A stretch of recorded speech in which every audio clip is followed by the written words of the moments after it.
හරිද? මෙන්න මේ සරල රේඛාන් තියෙන්නේ. මේ සරල රේඛාවල අනුක්‍රමණය තමයි මම මේ අර m කියලා අරන් තියෙන්නේ. හරිද? එතකොට මෙන්න මේ සරල රේඛාව x අක්ෂයේ ධන දිශාව සමග සාධන කෝණය. එතකොට x අක්ෂයේ ධන දිශාව කියන්නේ බන් දැන් x අක්ෂය කියන්නේ මෙහෙම ගත්තොත් දැන් ඔබ වගේ මේ වගේ පොයින්ට් එකකින් රේඛාව කැපෙනවා නම් මෙන්න මේ රේඛාවෙන් මේ පැත්ත ධන දිශාව මේ පැත්ත ඍණ දිශාව කියලා හිතන්න. හරි නේද?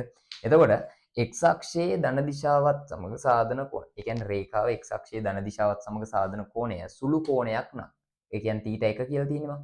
සුළු කෝණයක් නම් මෙන්න මේ අනුක්‍රමණයට එන එක්කෙනා ධන උත්තරයක්. තේරුණාද?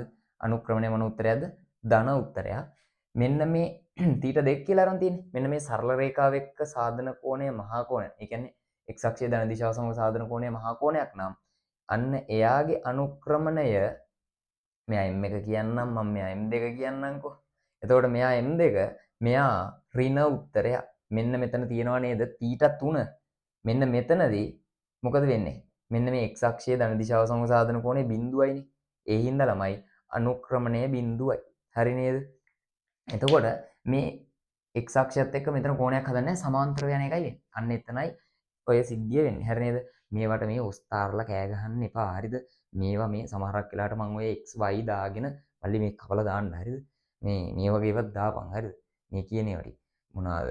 මේ කියලා දෙන්නේ ලංකාව වටේ ෆේල් වෙච්ච අර පව් ළමයි සෙට් එකක් ඉන්නවා. අර මාරයි කියන වාව් කියන අර මාර ලොජිකල් ගුරුවරු ටික උගන්නලා මෙන්න මේ කැඩිච්ච එහෙම නැත්නම් මේ බිමට වැටිච්ච ළමයි සෙට් එක තමයි මේ අරගෙන මම මේ කරන්නේ ඔන්ලයින් එකේ. එතකොට ඒකෙදි මම එයාලගේ මට්ටමට බහැලා උගන්වන්න ඕන. එතකොට අර ඔස්තාර්ලා වගේ උගන්වනවා කියලා ඒ ළමයිගේ ඔළුවට යන්නේ නැහැ.